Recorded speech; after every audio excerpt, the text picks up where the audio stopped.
नमस्कार, आप देख रहे हैं हिमाचल दर्पण लाइव टीवी। मैं हूं आपके साथ रचना गोगलाल और आज हम बात करेंगे नगर परिषद रोडू वार्ड नंबर 3 सेजल अग्रवाल जी से। जी सर, सबसे पहले तो हिमाचल दर्पण में आपका स्वागत है। धन्यवाद। तो मेरा जो पहला सवाल है, 1 साल आपका पार्षद बन के हो चुका है, आने वाली जो 4 साल है सर, आपका क्या विज़न है और 1 साल बीते सालों में आपने क्या किया और आने वाले समय में आपका क्या विज़न है सर?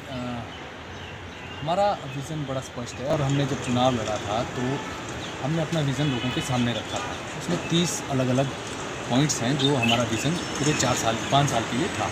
तो सभी लगभग सभी कामों सभी चीज़ों में सभी पॉइंट्स में हमारा काम चल रहा है। अभी बहुत सारी चीज़ें हो गई हैं। जैसे हमारा एक बहुत महत्वपूर्ण एक इशू था कि जो यहाँ पर बहुत सालों से लोग रह रहे हैं, जी सर। उनको परिवार रजिस्टर के बारे में बड़ी दिक्कत आती थी।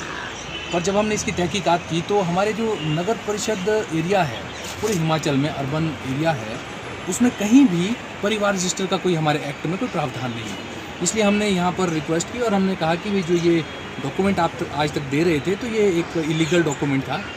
आज आप कोई भी यहाँ पर जो कई सालों से रह रहा है उसको किसी भी प्रमाण पत्र बनाने के लिए परिवार रजिस्टर की ज़रूरत नहीं पड़ती है। तो ये सबसे बड़ा और महत्वपूर्ण काम था कि जो अलग अलग शहरों से, अलग अलग प्रांतों से, अलग अलग हिमाचल के जगहों से यहाँ पर रह रहे थे कई सालों से, जो अपने आप को एक इमोशनल बॉन्ड परिवार रजिस्टर के थ्रू महसूस करना चाहते थे, अब मैं बताना चाहता हूँ कि उसकी आपको कोई आवश्यकता नहीं है।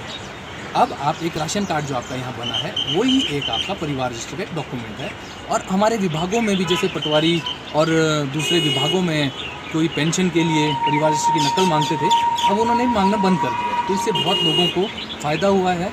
और दूसरा मैं आपको बताना चाहता हूँ, जैसे हमारे कई स्कीम्स हैं, पहले यहाँ पर उन स्कीमों का बेनिफिट लोगों तक नहीं पहुँचा था।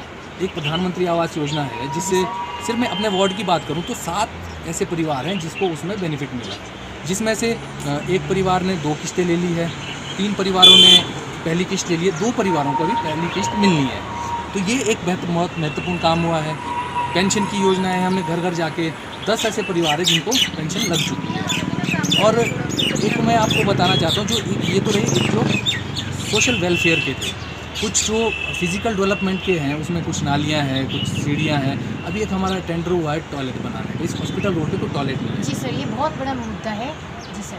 तो अभी हमारा एक टेंडर हो चुका है, पर 2-4 लोगों को उसमें थोड़ा सा ऑब्जेक्शन है। हम उसमें भी बात करके बीमार है, उसको उसके ट्रीटमेंट की ज़रूरत है। जो इसको फैला रहे हैं, जो इसके पीछे जो फोर्सेस हैं, जो इसके पीछे मनी रैकेट है, जो नशे का रैकेट है, जैसे पंजाब में भी देखा है, अब निकल के चीज़ें आ रही हैं। तो ये गवर्नमेंट के लेवल पे मुझे लगता है कि काफ़ी बड़ी एक त्रासदी है कि नशे को हम हिमाचल में एंटर होने दे रहे हैं। आप देख रहे होंगे कि देश के लेवल पे भी अदानी पोर्ट पे 3000 किलो हेरोइन पकड़ी गई, ठीक है, जिसकी कीमत अरबों में थी।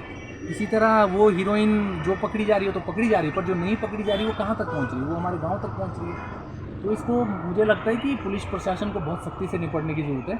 आप चिल्लर गैंग को ना पकड़ के जो इसके पीछे बड़े भाग बैठे हुए हैं उनको पकड़ने की ज़्यादा ज़रूरत है।